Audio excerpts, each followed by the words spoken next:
Praise Lord. വേഗം വരുന്ന കർത്താവായ യേശു ക്രിസ്തുവിൻ്റെ നാമത്തിൽ എല്ലാ വിശുദ്ധന്മാർക്കും സ്നേഹവന്ദനം. കർത്താവിൻ്റെ വലിയ കൃപയാൽ നമുക്കൊരു ദിവസം കൂടി നമുക്ക് കർത്താവ് ദാനമായി തന്നു. ദൈവം നമുക്ക് തരുന്നില്ല എങ്കിൽ നമുക്കൊന്നുമില്ല. ദൈവം തരുന്നത് മാത്രമാണ് നമ്മൾ ഓരോ ദിവസവും അനുഭവിക്കുന്നത് എന്നുള്ള യാഥാർത്ഥ്യം തിരിച്ചറിഞ്ഞ് കർത്താവിനെ മഹത്വപ്പെടുത്തുന്നവരായിരിക്കുന്നത് എത്ര ഭാഗ്യമാണ്. ഈ ചെറിയൊരു ആയുസ് സത്യദൈവത്തെ അറിഞ്ഞ് ആ കർത്താവിൽ തന്നെ കാണപ്പെടുന്നത് വലിയൊരു ഭാഗ്യമാണ്. കർത്താവിനെ അറിയുന്നത് തന്നെ വലിയൊരു ഭാഗ്യം. അത് ദൈവത്തിൻ്റെ കൃപയാൽ നമുക്ക് സാധ്യതമാകുന്ന ഒരു കാര്യമാണ്. നമ്മുടെ ബുദ്ധി കൊണ്ടോ നമ്മുടെ കഴിവ് കൊണ്ടോ പരിശ്രമം കൊണ്ടോ ഒന്നും നമുക്ക് ഈ വലിയവനായ ദൈവത്തെ നമുക്കറിയാൻ കഴിയില്ല. എന്നാൽ ദൈവത്തിന് ആരോട് കൃപ തോന്നുന്നോ അവർക്ക് ദൈവം തന്നെ വെളിപ്പെടുത്തുന്നു.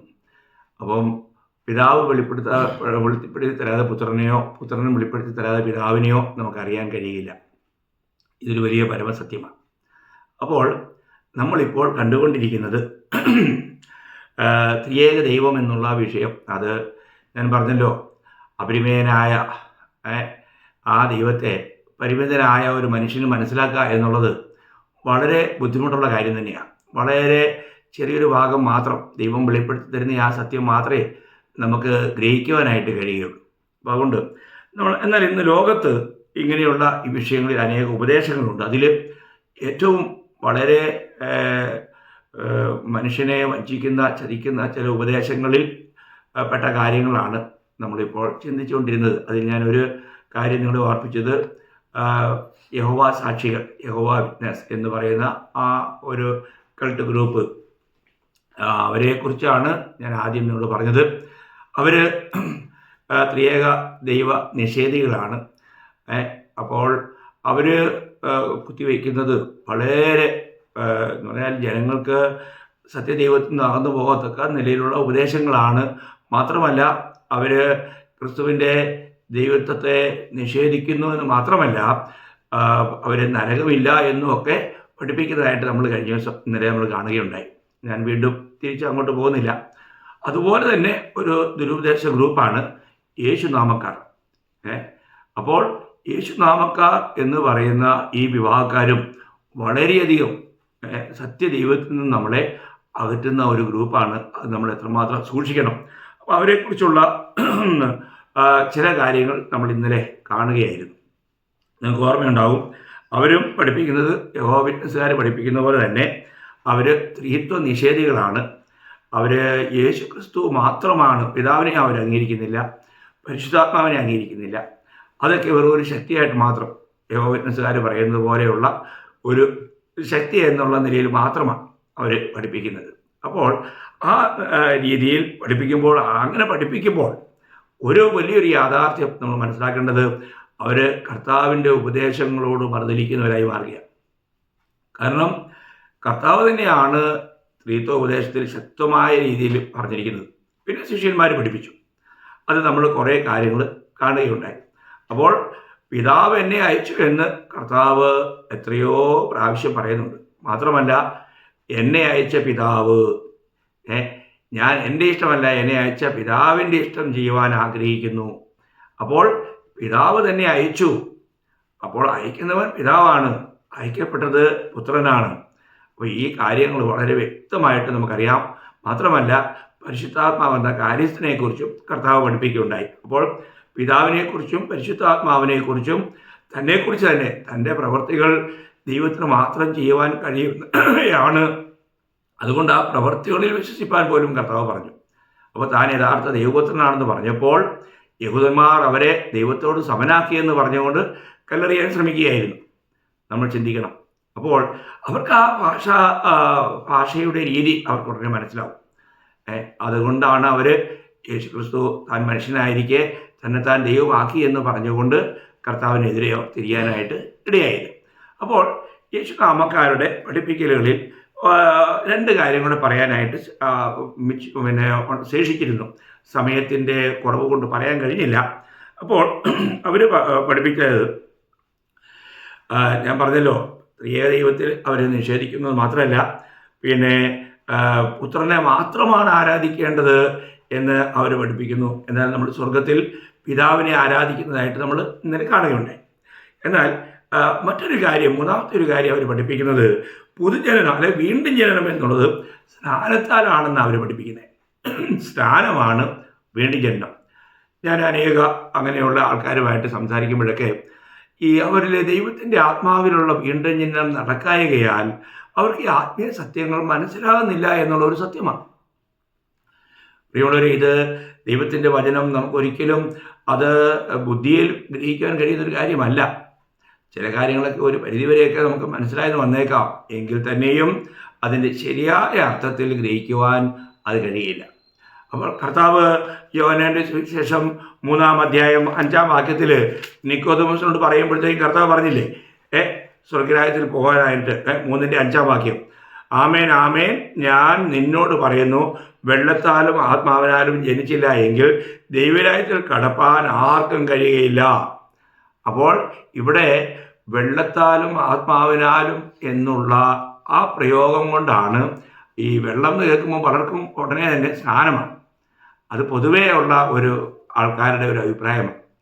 എന്നാൽ ഇവിടെ ഈ വെള്ളത്താലും ആത്മാവിനാലുമുള്ള ജനനം എന്ന് പറഞ്ഞിരിക്കുന്ന ഈ വീണ്ടും ജനനം എന്താണ് എന്ന് നമ്മൾ മറ്റ് വേദഭാഗങ്ങൾ കൂടി ചേർത്ത് പഠിക്കുമ്പോഴാണ് നമുക്കത് കൃത്യമായിട്ട് മനസ്സിലാക്കാൻ കഴിയുന്നത്. ഒരു വാക്യം അതിനോട് ചേർന്നുള്ള ഇണവാക്യങ്ങൾ, അനേക വാക്യങ്ങൾ ബൈബിളിലുണ്ട്.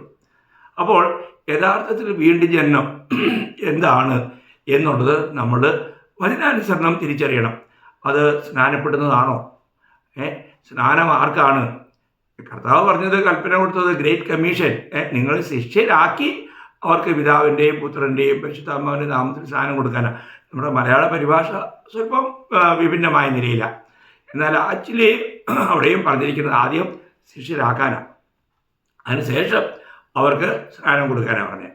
എനിവേ, നമ്മൾ തിരുവചനത്തിൽ ഈ യഥാർത്ഥമായിരിക്കുന്ന വീണ്ടും ജനനം അതെങ്ങനെയാണ് എന്ന് നമുക്ക് പൗലോസ്ലീഹ 1 കൊരിന്ത്യർ 4-ാം അധ്യായം 15-ാം വാക്യം അവിടെ വായിക്കാം.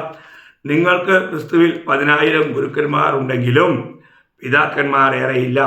ക്രിസ്തുയേശുവിൽ ഞാനല്ലോ നിങ്ങളെ സുവിശേഷത്താൽ ജനിപ്പിച്ചത്.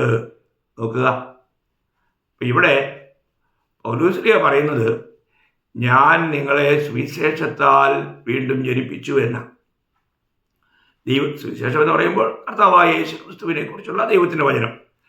അപ്പോൾ കർത്താവായ യേശു ക്രിസ്തു ഈ ലോകത്തിൽ പാപികളെ രക്ഷിക്കുവാൻ ലോകത്തിൽ വന്നു എന്നുള്ള ഈ ക്രൂശിൻ്റെ വചനം കേൾക്കുമ്പോൾ അത് വിശ്വസിക്കുന്നവരിലാണ് വീണ്ടും ജനനം നടക്കുന്നത് എന്നാണ് ഇവിടെ പൗലോസ്ലീഹ പറയുന്നത്.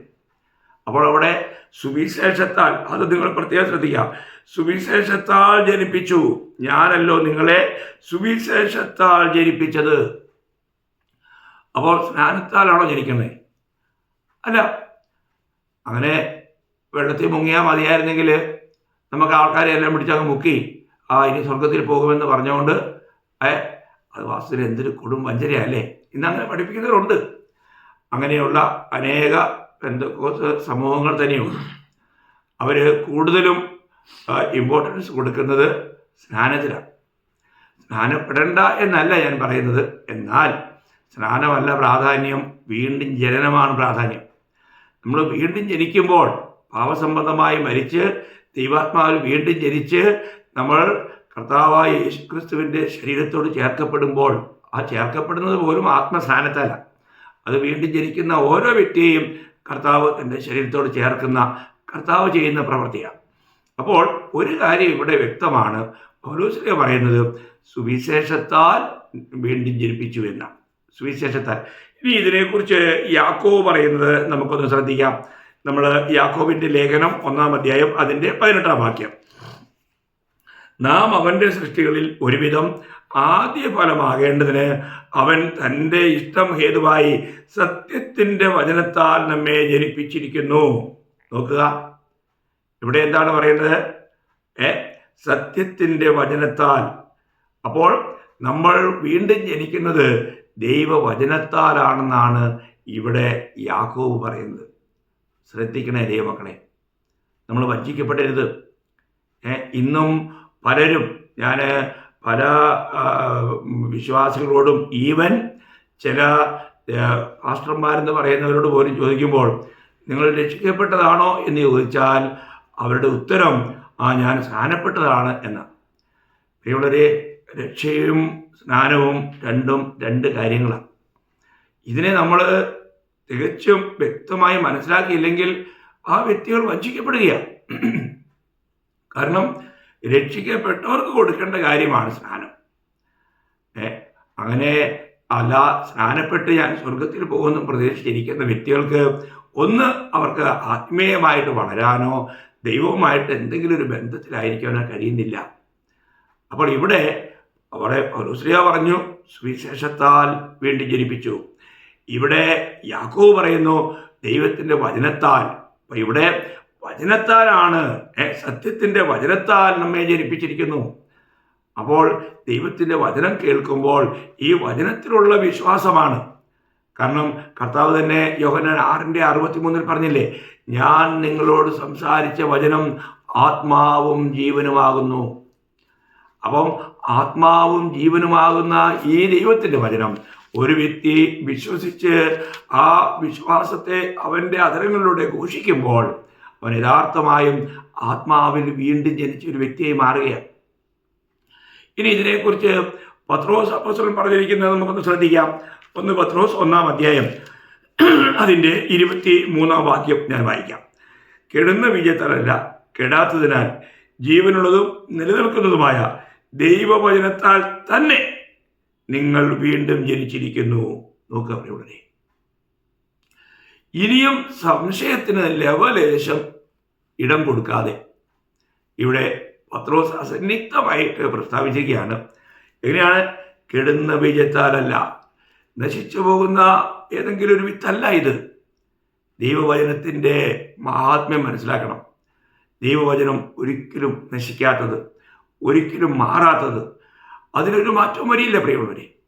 അപ്പോൾ കെടുന്ന ബീജത്താലല്ല, കെടാത്തതിനാൽ ജീവനുള്ളതും നിലനിൽക്കുന്നതുമായ ദൈവവചനത്താൽ തന്നെ നിങ്ങൾ വീണ്ടും ജനിച്ചിരിക്കുന്നു. 1 പത്രോസ് 1-ാം അധ്യായം 23-ാം വാക്യം. എന്നെ കേൾക്കുന്ന നിങ്ങളോട് ഞാൻ ചോദിക്കട്ടെ, ഈ ദൈവവചനം കേട്ടപ്പോൾ ദൈവത്തിൻ്റെ പരിശുദ്ധാത്മാവ് നിങ്ങൾക്ക് പാപബോധം വരുത്തി, ആ പാപബോധമുണ്ടായിട്ട് നിങ്ങൾ അനുദപിച്ച് മാനസാന്തരപ്പെട്ട് ഈ കർത്താവായ യേശുക്രിസ്തുവിനെ നിങ്ങളുടെ സ്വന്തം കർത്താവും രക്ഷിതാവുമായി സ്വീകരിച്ച അനുഭവം നിങ്ങൾക്കുണ്ടോ? ഇല്ലെങ്കിൽ നിങ്ങൾ രക്ഷിക്കപ്പെട്ട ഒരു വ്യക്തിയല്ല എന്നുള്ളതാണ് സത്യം. വീണ്ടും ജനിച്ച വ്യക്തിയല്ല. അതുകൊണ്ടാണ് ഇന്ന് സഭകളിലെല്ലാം സ്നാനപ്പെട്ട പാപികളെ കൊണ്ട് നിറഞ്ഞിരിക്കുക. അവർ ഒച്ചയും ബഹളവും ഡ്രമ്മടിയുടെ അതിൻ്റെ ഒച്ചയും ഈണവും അനുസരിച്ച് അവർ കിടന്ന് തുള്ളുന്നു. പക്ഷേ അവരും ദൈവവുമായിട്ട് യാതൊരു ബന്ധവുമില്ല. അവരൊരു പുതിയ സൃഷ്ടിയായി മാറിയില്ല. അവർക്ക് അതുകൊണ്ട് തന്നെ ദൈവവചനത്തോടുള്ള താല്പര്യമില്ല, ആഗ്രഹമില്ല, ഒരു വിശുദ്ധ ജീവിതം നയിക്കാനായിട്ട് കഴിയുന്നില്ല. കാരണം ദൈവത്തിൻ്റെ പരിശുദ്ധാത്മാവില്ല, ദൈവത്തിൻ്റെ ആത്മാവിൽ വീണ്ടും ജനിച്ചില്ല. അപ്പോൾ ദൈവത്തിൻ്റെ ആത്മാവിൽ വീണ്ടും ജനിക്കാത്ത ഒരു വ്യക്തിക്ക് ഒരിക്കലും കർത്താവിൻ്റെ രാജ്യത്തിലായിരിക്കുന്ന അനുഭവം ഉണ്ടായിരിക്കുകയില്ല. ഒരു വീണ്ടും ജനിച്ച ഒരു വ്യക്തി, യഥാർത്ഥമായും രക്ഷിക്കപ്പെട്ട ഒരു വ്യക്തി, ഉടനെ അവർക്ക് ആത്മാവിലുള്ള സന്തോഷം, ആ രക്ഷയുടെ സന്തോഷം, പറഞ്ഞു തീരാത്ത സന്തോഷം, ദിവ്യ സമാധാനം, അസമാധാനത്തിന് കാരണമായ ആ പാപക്കെട്ട് അവരെ വിട്ടുമാറി, ഒഴിഞ്ഞു മാറി, അത് അവരൊന്ന് നീക്കിക്കളഞ്ഞു. ഈ ഒരു വലിയ സന്തോഷം അവരെ ഭരിക്കും. അതുകൊണ്ട് എൻ്റെ കേൾവിക്കാരായിരിക്കുന്ന എല്ലാ വിശുദ്ധന്മാരോടും എനിക്ക് പറയാനുള്ളത്, നമ്മുടെ യഥാർത്ഥമായ വീണ്ടും ജനനം എനിക്ക് സംഭവിച്ചിട്ടുണ്ടോ? അങ്ങനെ വീണ്ടും ജനിക്കുന്നവരുടെ പേരാണ് ജീവപുസ്തകത്തിൽ, കുഞ്ഞാടിൻ്റെ ജീവപുസ്തകത്തിൽ എഴുതപ്പെടുന്നത്. അതുകൊണ്ട് കർത്താവ് യേശുക്രിസ്തു ഈ ലോകത്തിൽ വന്നതും ഈ ജനിച്ചതും ജീവിച്ചതും മരിച്ചതും ഉയർത്തെഴുന്നേറ്റതും ഇന്ന് പിതാവിൻ്റെ വലത്തുഭാഗത്തിരുന്ന് പക്ഷപാതം ചെയ്യുന്നതും അല്ല, ഇനി വീണ്ടും വരുന്നതും എന്നെ ചേർക്കുവാനാണെന്നുള്ള ആ ബോധ്യം, സഭയെ ചേർക്കുവാനാണെന്നുള്ള ആ ബോധ്യം രക്ഷിക്കപ്പെട്ട ഒരു ദൈവപൈതലിന് ദൈവാത്മാവ് അത് പ്രകാശിപ്പിച്ചു കൊടുക്കും. അങ്ങനെ ഒരു പ്രകാശനം പ്രാപിച്ചിരിക്കുന്ന ഒരു വ്യക്തിക്ക് മാത്രമേ യഥാർത്ഥത്തിൽ ഒരു വിശുദ്ധ ജീവിതം നയിക്കാൻ കഴിയൂ. അതുകൊണ്ടല്ലേ 1 യോഹന്നാൻ 3:3 അവനിൽ ഈ പ്രത്യാശയുള്ളവനെല്ലാം അവൻ നിർമ്മലനായിരിക്കുന്നത് പോലെ തന്നെ തന്നെ നിർമ്മലീകരിക്കുന്നു എന്ന് പറയാൻ കാരണം. ഇന്ന് അനേക വീണ്ടും ജനിച്ചെന്ന് പറയുന്ന അനേകരും അവർക്കൊരു വിശുദ്ധ ജീവിതമില്ല. ദൈവത്തിൻ്റെ ആത്മാവിനാൽ നടത്തപ്പെടുന്നില്ല. കാരണം അവർ ആത്മാവിൽ വീണ്ടും ജനിച്ചില്ല എന്നുള്ളതാണ് എൻ്റെ സത്യം. ദൈവമക്കളെ, നമ്മൾ ഈ കാര്യം ഉറപ്പുവരുത്തണം. യഥാർത്ഥമായിരിക്കുന്ന ആ വീണ്ടും ജനനം എൻ്റെ ജീവിതത്തിൽ നടന്നോ?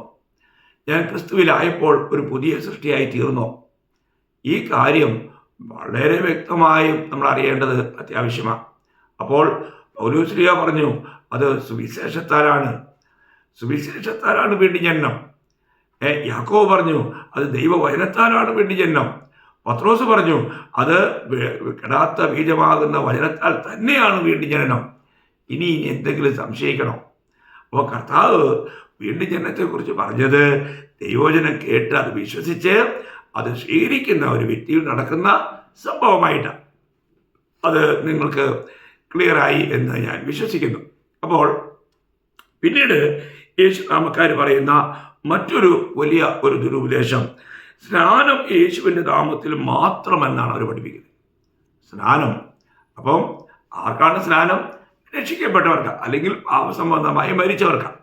അപ്പോൾ ഇവിടെ പറയുന്നത്, അവർ പഠിപ്പിക്കുന്നത് അത് യേശുവിൻ്റെ നാമത്തിൽ തന്നെയാണ്. അപ്പോൾ അതിന് കാരണമുണ്ട്. കാരണം എന്താ വെച്ചാൽ നമുക്കറിയാം, അവർ എടുത്ത് ആദ്യം തന്നെ വായിക്കുന്ന ഒരു വാക്യം അപ്പോസ്തലപ്രവൃത്തി 2-ാം അധ്യായം 38-ാം വാക്യമാണ്. അപ്പം 37-ാം വാക്യത്തിൽ ഇത് കേട്ടിട്ട് ഹൃദയത്തിൽ കുത്തുകൊണ്ട് പത്രോസിനോടും ശേഷം അപ്പോസ്തലന്മാരോടും, സഹോദരന്മാരായ പുരുഷന്മാരെ, ഞങ്ങൾ എന്ത് ചെയ്യേണ്ടു എന്ന് ചോദിച്ചു. അതിന് ഉത്തരമായിട്ട് പത്രോസ് അവരോട്, നിങ്ങൾ മാനസാന്തരപ്പെട്ട് നിങ്ങളുടെ പാപങ്ങളുടെ മോചനത്തിനായി ഓരോരുത്തൻ യേശു ക്രിസ്തുവിൻ്റെ നാമത്തിൽ സ്നാനമേൽപ്പീൻ, എന്നാൽ പരിശുദ്ധാത്മാവെന്ന ദാനം ലഭിക്കും. നോക്കുക, ഇതിനെ അവരൊരു ഉപദേശമായി എടുത്തിരിക്കുക. അപ്പോസ്തല പ്രവൃത്തികളുടെ കാര്യങ്ങളെല്ലാം ഒരു ഉപദേശമായി എടുക്കേണ്ട ഒരു കാര്യമേ അല്ല. അത് വേദജ്ഞാനമുള്ള പരിശുദ്ധാത്മാവുള്ള ഒരു വ്യക്തിക്ക് അറിയാം. അപ്പോൾ ഇവിടെ പറഞ്ഞിരിക്കുന്നത് പറഞ്ഞതനുസരിച്ചാണെങ്കിൽ നമുക്ക് സ്നാനത്തിലൂടെയാണ് പാപമോചനം എന്ന് നമുക്ക് തോന്നും, അല്ലേ? അപ്പോൾ ഇവിടെ എന്താ പറഞ്ഞേ? ഓരോരുത്തരും നിങ്ങളുടെ പാപങ്ങളുടെ മോചനത്തിനായി ഓരോരുത്തൻ യേശു ക്രിസ്തുവിന്റെ നാമത്തിൽ സ്നാനമേൽപ്പീൻ. നിങ്ങളുടെ പാപങ്ങളുടെ മോചനത്തിന് വേണ്ടി. പാപമോചനം സ്നാനത്താലാണോ? ഇച്ചിരിയെങ്കിലും വിവേകമുള്ള ഒരു വ്യക്തി അങ്ങനെ പറയുമെന്ന് എനിക്ക് തോന്നുന്നില്ല. പ്രിയമുള്ളവരെ, നമ്മളൊരു കാര്യം മനസ്സിലാക്കേണ്ടത്, നമുക്ക് പാപമോചനം ലഭിക്കുന്നത് നമ്മൾ കർത്താവിൻ്റെ സുവിശേഷം കേട്ട് കർത്താവിൻ്റെ സന്നിധിയിൽ നമ്മുടെ പാപങ്ങൾ, നമ്മൾ പാപിയാണെന്ന് ഏറ്റുപറഞ്ഞ് സമ്മതിക്കുമ്പോൾ കർത്താവ് നമ്മുടെ പാപങ്ങൾ ക്ഷമിച്ചു തരികയാണ്. അങ്ങനെ ക്ഷമ കിട്ടിയ ഒരു വ്യക്തിക്കാണ് സ്നാനം എന്നാണ് നമ്മൾ തിരുവെഴുത്തുകളിൽ പഠിക്കുന്നത്. ഈ ഒരു സത്യമാണ് നമ്മൾ മനസ്സിലാക്കേണ്ടത്. അങ്ങനെയല്ലാതെ ചാകാത്ത ഒരുവനെ കുഴിച്ചിടാൻ പറ്റുമോ? അപ്പോൾ പാപസംബന്ധമായി മരിച്ച ഒരു വ്യക്തിയാണ് കുഴിച്ചിടുന്നത്. കാരണം സ്നാനം എന്നുള്ളത് കർത്താവിനോടുകൂടിയുള്ള മരണം, അടക്കം, പുനരുത്ഥാനത്തോടെ ഏകീഭവിക്കുന്ന ഒരു പ്രക്രിയയായിട്ടാണ് കൊളോസ്യർ 2:12 നമ്മൾ വായിക്കുന്നത്. അപ്പോൾ ശ്രദ്ധിക്കണം, വളരെ വിലപ്പെട്ടൊരു കാര്യമാണ്. അതേ കാര്യം റോമാലേഖനം 6-ാം അധ്യായം 3-ാം വാക്യത്തിൽ നമ്മൾ വായിക്കുന്നുണ്ട്. അപ്പോൾ ഇവിടെ പ്രാധാന്യമുള്ള കാര്യം എന്ന് പറഞ്ഞാൽ സ്നാനം ആരുടെ പേരിലാണെന്നുള്ളതാണ്. അപ്പോൾ അത് നമുക്ക് കർത്താവ് പഠിപ്പിച്ചെന്താ?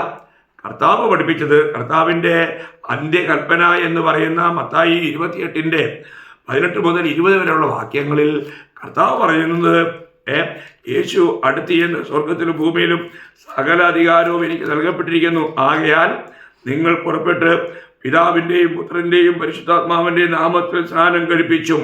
അപ്പോൾ സ്നാനം എങ്ങനെയാണെന്ന് പറഞ്ഞേ? യേശുവിൻ്റെ നാമത്തിൽ നിന്നാണോ പറഞ്ഞേ? അല്ല, പിതാവിൻ്റെയും പുത്രൻ്റെയും പരിശുദ്ധാത്മാവിൻ്റെയും നാമത്തിൽ. നാമങ്ങളിലുമല്ല, നാമത്തിൽ. അവിടെ ഏകത്വത്തിൽ കൊണ്ട് അവസാനിപ്പിച്ചിരിക്കുക. ത്രിയേക ദൈവത്തിൻ്റെ ഒരു വലിയ പ്രാധാന്യത ഇവിടെ നമുക്ക് കാണാൻ കഴിയും. അപ്പോൾ ചിന്തിക്കണം, ഇവിടെ പിതാവിൻ്റെയും പുത്രൻ്റെയും പരിശുദ്ധാത്മാവിൻ്റെയും നാമത്തിൽ സ്നാനം കഴിപ്പിക്കാനാണ് കർത്താവ് കൽപ്പിച്ചത്. അപ്പോൾ കർത്താവ് കൽപ്പിച്ചതല്ലാതെ മറ്റെന്തെങ്കിലും ശിഷ്യന്മാർ ചെയ്യുമോ? അപ്പോൾ ഇവിടെ വേറൊരു കാര്യം, എഫെസോസിൽ ചെന്നപ്പോൾ അവിടെ ചില ശിഷ്യന്മാരെ കണ്ടു. ശിഷ്യന്മാരെ കണ്ടപ്പോൾ നിങ്ങൾ വിശ്വസിച്ചിട്ട് പരിശുദ്ധാത്മാവിനെ പ്രാപിച്ചുവോ എന്ന് അപ്പോസ്തലനായ പൗലോസ് അവരോട് ചോദിക്കുന്നുണ്ട്. അപ്പോൾ അവർ പറയുന്നത്, ഈ പരിശുദ്ധാത്മാവിൻ്റെ പേര് പോലും ഞങ്ങൾ കേട്ടിട്ടില്ലെന്ന്. ശ്രദ്ധിക്കാം, ഞാനത് പറയാം. അപ്പോസ്തല പ്രവൃത്തി 19-ാം അധ്യായം അതിൻ്റെ 2-ാം വാക്യം മുതലാണ്. നിങ്ങൾ വിശ്വസിച്ചിട്ട് പരിശുദ്ധാത്മാവിനെ പ്രാപിച്ചുവോ എന്ന് അവരോട് ചോദിച്ചതിന് പരിശുദ്ധാത്മാവ് ഉണ്ടെന്ന് പോലും ഞങ്ങൾ കേട്ടിട്ടില്ല എന്ന് അവർ പറഞ്ഞു. നോക്കണേ, ഉടനെ അപ്പോസ്തലൻ എവിടെയാക്കി പിടിച്ചെന്ന് നോക്കി. ഉടനെ അടുത്ത ചോദ്യം, എന്നാൽ ഏതായിരുന്നു നിങ്ങളുടെ സ്നാനം എന്ന് അവൻ അവരോട് ചോദിച്ചതിന്. കാരണം അവിടെ സ്നാനത്തിലാണ് കയറി പിടിച്ചേ. സ്നാനത്തിൽ എന്തുണ്ട്? പിതാവിൻ്റെയും പുത്രൻ്റെയും പരിശുദ്ധാത്മാവിൻ്റെയും നാമമുണ്ട്. എന്നാൽ അവർക്ക് ആ നാമത്തെക്കുറിച്ച് പോലും അറിയില്ല. നോക്കുക, എത്രയോ വികല്പമാണ് കാര്യങ്ങൾ. അപ്പോൾ നമ്മൾ ഒരു കാര്യം മനസ്സിലാക്കേണ്ടത്, കർത്താവിൻ്റെ അല്ലെങ്കിൽ യേശുവിൻ്റെ നാമത്തിൽ എന്ന് പറഞ്ഞിരിക്കുന്നതിൻ്റെ അർത്ഥം കർത്താവ് കൽപ്പിച്ച പ്രകാരം എന്നുള്ളതിൻ്റെ അടിസ്ഥാനത്തിലാണ്. അത് നമ്മൾ വളരെ വ്യക്തമായിട്ട് മനസ്സിലാക്കണം. അപ്പോൾ ഇത് നമ്മൾ മനസ്സിലാക്കാതെ, കർത്താവിൻ്റെ കൽപ്പന അനുസരിക്കാതെ നമ്മൾ സ്നാനമേൽക്കുമ്പോൾ അത് യഥാർത്ഥത്തിൽ തിരുവെഴുത്തിൻ പ്രകാരം കർത്താവിൻ്റെ വചനപ്രകാരമുള്ളൊരു സ്നാനമേ അല്ല. അപ്പോൾ സ്നാനം അത് പാപമോചനത്തിന് വേണ്ടിയല്ല. സ്നാനം എന്നുള്ളത് ഒരു ന്യായപ്രമാണ പ്രകാരമുള്ള എന്തെങ്കിലും ഒരു കഥനയോ അങ്ങനെയുള്ള കാര്യങ്ങളല്ല, പരിച്ഛേദനയൊന്നും അല്ല. ഇത് വിശ്വസിക്കുന്നവർക്ക് മാത്രം കൊടുക്കേണ്ട ഒരു കാര്യമാണ്. ഇത് ശിശുക്കൾക്കോ വലിയവർക്കോ കൊടുക്കേണ്ട കാര്യമല്ല. അപ്പോൾ ഇവിടെ എന്തുകൊണ്ട് യേശുവിൻ്റെ നാമത്തിൽ, അത് ഞാൻ പറഞ്ഞല്ലോ, കർത്താവ് കൽപ്പിച്ച പ്രകാരം എന്നുള്ള അർത്ഥത്തിലാണ്. ഇല്ലെങ്കിൽ നിങ്ങളൊരു കാര്യം മനസ്സിലാക്കുക. നമ്മൾ അപ്പോസ്തല പ്രവൃത്തി അതിൻ്റെ 20-ാം അധ്യായം അതിൻ്റെ 7-ാം വാക്യത്തിൽ, ആഴ്ചവട്ടത്തിൻ്റെ 1-ാം ദിവസത്തിൽ ഞങ്ങൾ അപ്പം നുറുക്കുവാൻ കൂടി വന്നപ്പോൾ. അപ്പോൾ ഇവിടെ അപ്പം നുറുക്ക് എന്ന് പറഞ്ഞിരിക്കുന്നത് എന്തിനെക്കുറിച്ചാണ്? സാമാന്യ ബോധമുള്ള എല്ലാവർക്കും അറിയാം, ഇത് കർത്തൃമേശയെക്കുറിച്ചാണ്. അപ്പോൾ കർത്തൃമേശയിൽ അപ്പം നുറുക്കുവാൻ കൂടി വന്നപ്പോൾ എന്ന് പറഞ്ഞാൽ അതിൻ്റെ അർത്ഥം അവിടെ വീഞ്ഞില്ലായിരുന്നു എന്നാണോ? അല്ല, വീഞ്ഞുണ്ട്. അപ്പം നുറുക്കുവാൻ കൂടി വന്നു എന്ന് പറയുമ്പോൾ കർത്താവ് കൽപ്പിച്ചതുപോലെയുള്ള കർത്തൃമേശയ്ക്ക് വേണ്ടി കൂടി വന്നിരിക്കുമ്പോൾ അവിടെ നിശ്ചയമായും അപ്പവും വീഞ്ഞുമുണ്ട്. എന്നാൽ വീഞ്ഞിൻ്റെ കാര്യം ഇവിടെ എടുത്തു പറഞ്ഞിട്ടില്ല. ഇത് തന്നെ നമ്മൾ തുടക്കത്തിൽ സഭയുടെ ആരംഭത്തിൽ അപ്പോസ്തല പ്രവൃത്തി 2-ാം അധ്യായം അതിൻ്റെ 42-ാം വാക്യം വായിക്കുമ്പോഴും കാണാം. അവർ അപ്പോസ്തലന്മാരുടെ ഉപദേശം കേട്ടും കൂട്ടായ്മ ആചരിച്ചും അപ്പം നുറുക്കിയും പ്രാർത്ഥന കഴിച്ചു പോന്നു. അപ്പം നുറുക്കി, ആ അപ്പം നുറുക്കി ഏതാ? കർത്താവിൻ്റെ മേശയുടെ ആചരണം. അപ്പോൾ ഇവിടെയും പറഞ്ഞിരിക്കുന്ന കാര്യങ്ങൾ നമ്മളൊരു വളരെ വ്യക്തതയോടുകൂടി കാര്യങ്ങൾ മനസ്സിലാക്കണം. അങ്ങനെ മനസ്സിലാക്കുന്നില്ല എങ്കിൽ നമ്മൾ വഞ്ചിക്കപ്പെടാം. നമ്മൾ റോമൻ കാത്തലിക്കാർ പറയുന്നത് പോലെ പുരോഹിതൻ ഈ അപ്പത്തെ അങ്ങ് ആശ്രയിച്ച് കഴിയുമ്പോഴത്തേക്കും അതിനകത്ത് രക്തം കൂടെ ഉണ്ടാകുന്നു. അവിടെ ഇവിടെയൊക്കെ ആ റൊട്ടി മുറിച്ചപ്പോൾ രക്തം കണ്ടു. അതൊക്കെ ഭോഷ്കാണ് പ്രിയമുള്ളവരെ, അതൊക്കെ പൈശാചികമാണ്, ദൈവവചന വിരുദ്ധമാണ്. ഇതൊന്നും യാതൊരു നിലയിലും ദൈവവചനത്തോടോ ദൈവത്തോടോ നല്ല മനസാക്ഷിയുള്ള ഒരു വ്യക്തിക്കും അംഗീകരിക്കാൻ കഴിയില്ല. അപ്പോൾ നമ്മളൊരു കാര്യം പഠിക്കുമ്പോൾ ദൈവവചനത്തിൻ്റെ അടിസ്ഥാനത്തിൽ, ദൈവവചനത്തിൻ്റെ വ്യാഖ്യാനത്തിൽ അതിനെ ശരിയായ നിലയിൽ നാം പഠിക്കണം. അങ്ങനെയല്ലെങ്കിൽ നമ്മൾ വഞ്ചിക്കപ്പെടേണ്ടതായി തീരും. അപ്പോൾ കൃത്യതയോടുകൂടി മനസ്സിലാക്കണേ, നമ്മൾ യഥാർത്ഥമായിട്ടും നമ്മൾ രക്ഷിക്കപ്പെട്ടവരാണെങ്കിൽ, രക്ഷിക്കപ്പെടുന്നത് തന്നെ ദൈവത്തിൻ്റെ ആത്മാവിനാലാണ് വീണ്ടും ജനനം. അങ്ങനെ വീണ്ടും ജനിച്ച ഒരു വ്യക്തിക്ക് ദൈവത്തിൻ്റെ പരിശുദ്ധാത്മാവ് തന്നെ അവർക്ക് ആ സത്യത്തിൻ്റെ പാത, നേരായ പാത, ജീവൻ്റെ പാത കാണിച്ചു കൊടുക്കും. അവരാണ് പിതാവിൻ്റെയും പുത്രൻ്റെയും പരിശുദ്ധാത്മാവിൻ്റെയും നാമത്തിൽ നിമജ്ഞന സ്നാനം. ഇത് തളിപ്പല്ല, ഇത് വെള്ളത്തിൽ മുങ്ങിയുള്ള സ്നാനമാണ്. ബാപ്റ്റിസോ എന്ന ആ പദത്തിൻ്റെ അർത്ഥം തന്നെ മുങ്ങിപ്പൊങ്ങുക എന്നുള്ളതാണ്. അപ്പോൾ ആരാണ് മുങ്ങേണ്ടത്? യഥാർത്ഥമായും പാപസംബന്ധമായും മരിച്ച വ്യക്തി. കർത്താവായ യേശു ക്രിസ്തുവിനെ തൻ്റെ ജീവിതത്തിൽ തൻ്റെ കർത്താവും തൻ്റെ രക്ഷിതാവുമായി അംഗീകരിച്ച ഒരു വ്യക്തിയാണ് ഈ കാര്യം ചെയ്യേണ്ടത്. അപ്പോൾ ഇവിടെ ഈ പറയുന്ന ഈ കാര്യങ്ങൾ നമ്മൾ വളരെ സൂക്ഷിക്കണം. അങ്ങനെ നമ്മൾ സൂക്ഷിക്കുന്നില്ല എങ്കിലും നമുക്ക് യഥാർത്ഥമായിട്ടും കർത്താവിനെ സേവിക്കുന്നതിൽ നമുക്ക് പരാജിതരായി തീരും. ഇന്നത്തെ തലമുറ കർത്താവിൻ്റെ സാക്ഷ്യം പോലും വഹിക്കുവാൻ അവർക്ക് കഴിയാത്തതിന് കാരണം അവർ യഥാർത്ഥമായും രക്ഷിക്കപ്പെട്ടില്ല എന്നുള്ളത് തന്നെയാണ്. ഈ വെള്ളത്തിൽ മുങ്ങിപ്പൊങ്ങിയ എത്രയോ പേര് അവർക്ക് ദൈവവുമായിട്ട് യാതൊരു ബന്ധമില്ലാതെ ആ ലോക മനുഷ്യരെ പോലെ തന്നെ അവർ കൂട്ടായ്മകൾക്ക് വരുന്നതെന്നല്ലാതെ ബാക്കിയുള്ള കാര്യങ്ങളിൽ ലോക മനുഷ്യരുമായിട്ട് യാതൊരു വ്യത്യാസവുമില്ലാത്തൊരവസ്ഥയായിട്ട് നമുക്ക് ഇന്ന് കാണാൻ കഴിയും.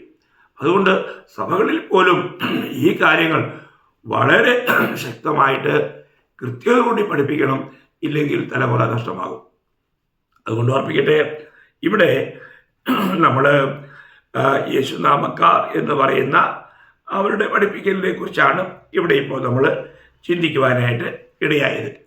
അപ്പോൾ അടുത്ത കാര്യം ഞാൻ അടുത്ത ക്ലാസ്സിൽ പറയാമെന്ന് വിചാരിക്കുക. കാരണം സമയമായതുകൊണ്ട് സാൻ മെനസുക എന്ന് പറയുന്ന ഗ്രൂപ്പിനെ കുറിച്ച് പറയാമെന്ന് ഞാൻ നിങ്ങളോട് പറഞ്ഞിരുന്നു. അത് അടുത്ത ക്ലാസ്സിൽ ഞാൻ പറയാമെന്ന് വിചാരിക്കുന്നു. കർത്താവ് നിങ്ങളെ സഹായിക്കട്ടെ. നിശ്ചയമായും നിങ്ങൾക്ക് ദൈവത്തിൻ്റെ സത്യവചനം അത് മുറുകെ പിടിക്കുവാനും ആ വചനത്തിലൂടെ കർത്താവിനെ മഹത്വപ്പെടുത്തുവാനും കർത്താവ് ഇടയാക്കട്ടെ. സത്യത്തിൽ വീണ്ടും എൻ്റെ അനുഭവം പ്രാപിച്ച് ദൈവത്തിൻ്റെ ആത്മാവുള്ളവരായി, ക്രിസ്തുവിൻ്റെ ആത്മാവുള്ളവരായി, ക്രിസ്തുവിനുള്ളവരായി ജീവിപ്പാൻ ഈ വചനങ്ങളാൽ ദൈവമായ കർത്താവ് എല്ലാ പ്രിയപ്പെട്ടവരെയും സഹായിക്കട്ടെ. കർത്താവിന് മാത്രം ഉണ്ടാകട്ടെ. ആമേൻ.